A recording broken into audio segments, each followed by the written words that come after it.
So in this video I'm going to be answering the questions: how good is Hugo Ekitike, both from his FBref reports and from the eye test? How would he fit into Ruben Amorim's 3-4-3 system? Is he the style of forward that Amorim needs? And should Manchester United sign him, and for what price? So straight away, I think Hugo Ekitike is one of the best young forwards in Europe. And I've actually thought this for quite some time, as I made a video a few years back whilst Ekitike was at Rem, prior to his move to PSG, talking about a potential move to Manchester United. And whilst he did struggle to establish himself in the PSG first team, I think everyone knows that that doesn't mean that you aren't a good player, or capable of becoming an elite level player in the future, with previous names such as Xavi Simons and Nkunku, Moussa Diaby, amongst others, all being testaments to this. Since then, Ekitike has made a move to Eintracht Frankfurt for a fee of around £14 million in the summer, after initially going on loan for the second half of last season, which on paper was a loss for PSG, who paid around £24 million for him, with £5 million in bonuses in order to take him from Rem.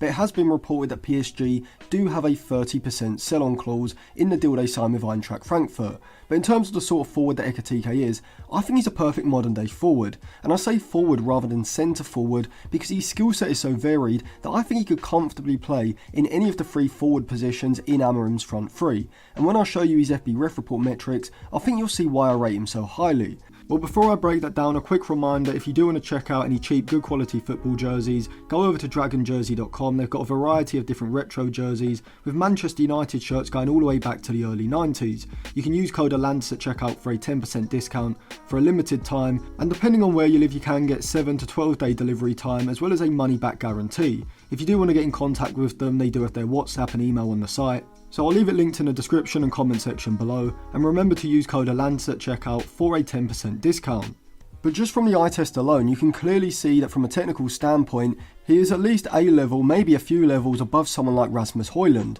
being far better at linking play with his back to goal, receiving the ball in tight spaces, and using his quick footwork and close ball control to wriggle out of pressure. And when he does receive the ball in and around the box, this technical ability, alongside his tenacity and aggression, allows him to carve out shooting opportunities despite receiving possession and being surrounded by opposition defenders, something that neither Hojlund or Xerxes really have the ability to do. And when he is able to manufacture a shooting opportunity, his technique is excellent, specialising in those powerful low-driven strikes across the keeper, where he has shown this season he can be very clinical, but he isn't someone who relies on shooting from these specific positions, as you could argue is the case with someone like Matis Tel, who is a lot more one-dimensional with his shooting. Instead, Ekitike has a variety of different finishes in his locker, both when striking across the keeper, but also when having to open up his body and use greater placement to find the far corner, and being capable of doing this off of both feet. And his goal scoring ability can be clearly seen from his FBref report, as in the last 365 days, when compared against every other forward in Europe's top 5 leagues,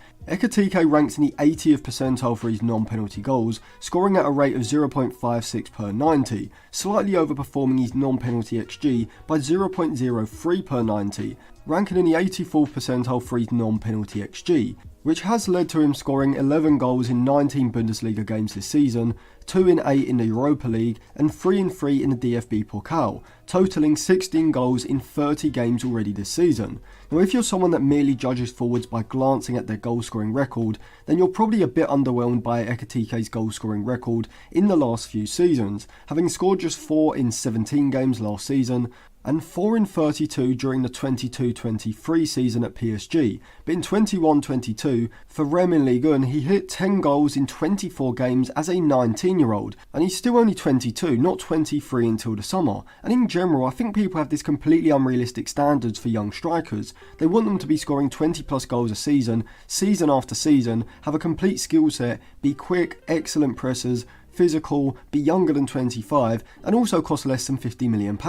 which is just a fantasy, when in reality most strikers, or should I say forwards, aren't going to be hitting their goal scoring peak till their late 20s, and aren't going to be putting up serious numbers until they get to their mid 20s most of the time. And so unless you've got like £75 million plus to spend, you need to be looking at signing players who are on the cusp of reaching that goal scoring level. And for me, Ekitike has displayed that he has all the raw mental and technical attributes to eventually reach that level, not in the next 5 to 7 years, but in the next 1 to 3. I mean, Alexander Isak is a perfect example of this. During the 22-23 season, when he was 22 years old, he was putting up similar numbers for Newcastle to what Ekitike is. 10 goals in 22 Premier League games, and 11 in 29 in all competitions, having only scored 6 goals in 32 La Liga games and 3 in 6 Europa League games for Real Sociedad the season before. But Ekitike is far more than just a goal scorer, and so this is why, despite some people maybe trying to compare him to Hojlund and claim that they are the same level purely by looking at their goal scoring metrics,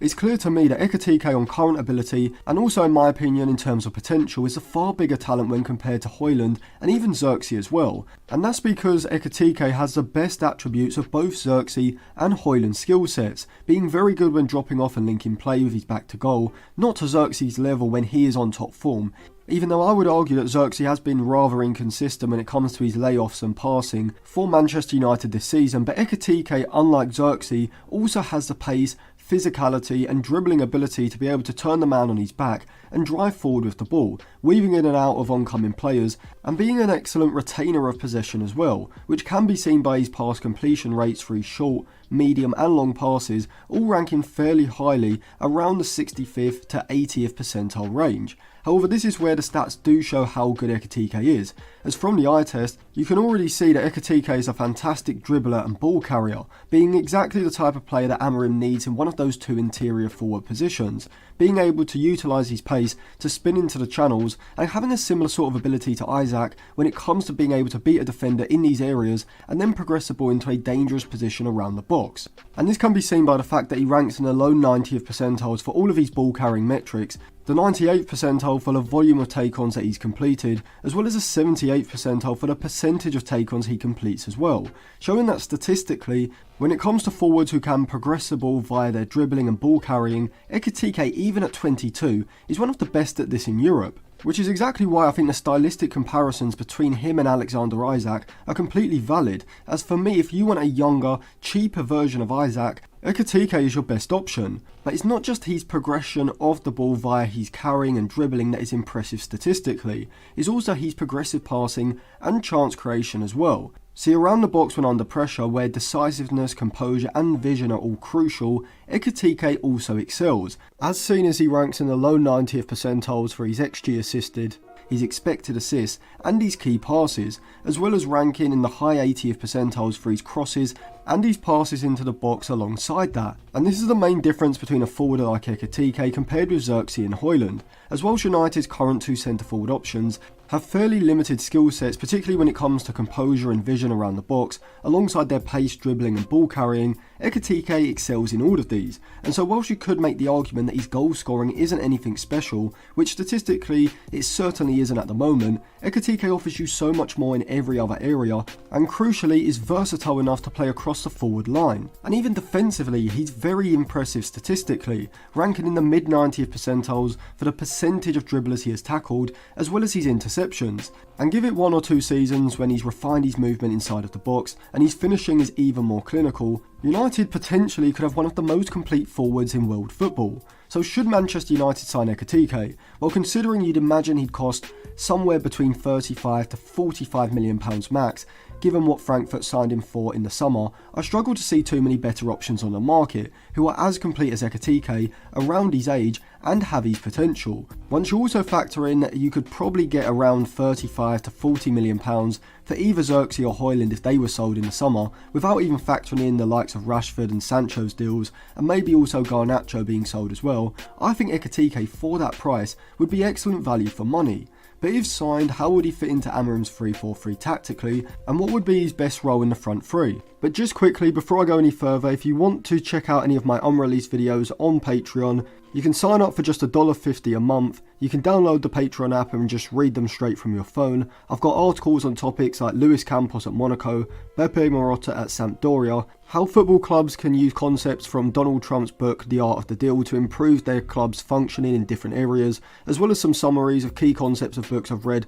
over the last few years, such as The Inverted Pyramid and The Numbers Game. If you want to get access to the in-game Instagram group chat where I do provide analysis throughout all the Manchester United games, you can sign up to the $5 a month tier and still get access to the articles and unreleased videos. And you'll also get the tactical ebook, which I am in the process of finishing when it is released, completely for free if you are in the group chat. So if you do want to sign up and help support the channel, I'll leave my Patreon linked in the eye above, description, comment section and on the end screen after the video. So in possession in the build-up phase, Ekitike's skill set is exactly why I think people are wrong when they say that the two players either side of the centre forward in Amorim's front line should be number 10s or attacking midfielders, who primarily operate solely in central areas but don't have the athleticism of a winger or a forward, and this is why. So when United are trying to play out of pressure in their defensive third, and the opposition are man-to-man pressing us effectively, this is where having a forward like Ekitike in one of those wide positions, either side of the main centre forward, in an ideal world for me it would be Gyökeres,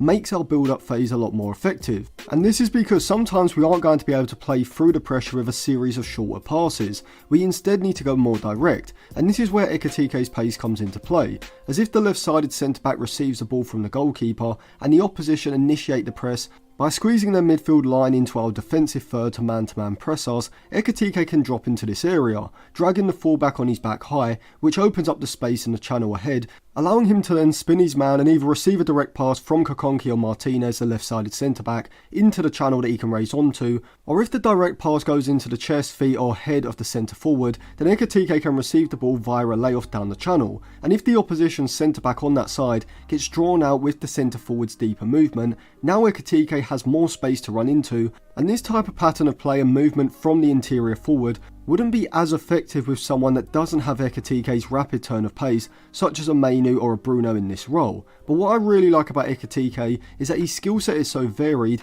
that he would offer United multiple different ways to progress the ball forward. Rather than receiving the ball through running in behind his fullback, he can also receive the ball to feet, dropping into the space behind the opposition's midfield line press, looking to open up a passing lane to receive a midfield splitting pass, either from the goalkeeper or one of the two centre-backs, wherefrom, even with a fullback on his back, Ekitike has the technical ability, physicality and acceleration to be able to turn the defender and drive forward into the space, which now sets up United perfectly for an artificial counter-attack, with the other interior forward on the other side, Garnacho in this example, spinning his fullback and driving down the right side, and the centre forward Gyökeres here, arcing his run around the right-sided centre-back and making a run in behind the back line, using the space that Ekitike's deeper movement had initially created. However, it's not just when he's running into space where Ekitike can be effective. Also in the middle third, he can operate in a central position between the lines, being far better than the likes of Man Utd, Garnacho, or even Ahmad when it comes to acting as somewhat of a focal point of the attack,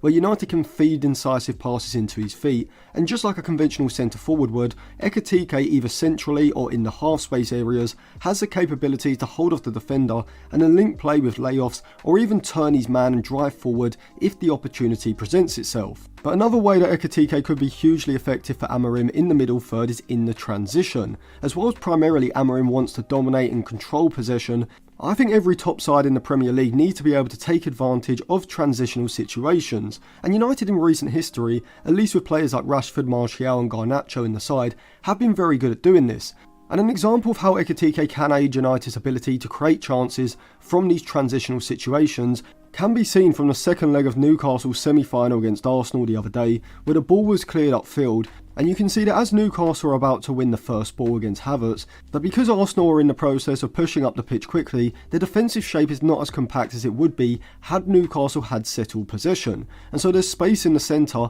and in behind the back line for Newcastle to now exploit, and that's exactly what they do here. As when Guimaraes chests the ball down into Tonali, you can see that because the two Arsenal fullbacks, Lewis Skelly on the left and Timber on the right, have pushed up the pitch after the clearance upfield, there's a great deal of space not only in behind the Arsenal back line, but also wide of the two centre-backs. And when Tonali knocks the ball into Gordon's path, this is where we see Isak make the sort of run that I think we could see Ekitike provide in United's attack, arcing his run around the outside of the centre-back and racing onto the through ball, wherefrom he's got the pace to run away from Gabriel and then the composure and technique to rifle the ball into the back of the net. Now, even though this goal was eventually ruled out as offside, you can still see how having forwards with the movement and the pace of someone like Isak, which I think Ekitike could provide given his attributes, this can add another dimension to your attack, helping you particularly against sides who you are struggling to break down when they drop behind the ball in a deep and compact defensive unit. Because in this sort of transitional phase, the opposition players haven't had time to get back into shape, and so there are spaces in front of, wide off and in behind the back line for you to exploit. If you have the right player profile, specifically forwards with pace, who can run in behind and take advantage of this space. So overall, I think Ekitike, if we could get him for around 35 to 40 million pounds, would be a fantastic signing. He's a sort of complete forward that I think we need to be looking for in the front line. And if he can undergo a similar sort of development to the one that we've seen Alexander Isak undergo, I think we genuinely could have one of the best forwards in the league and one of the most complete forwards in world football. So let me know what you think of Ekitike in the comment section below, and if you do want to sign up to my Patreon to read my articles or get access to the in-game Instagram group chat and the free tactical ebook when it is released, I'll leave that linked on the end screen now.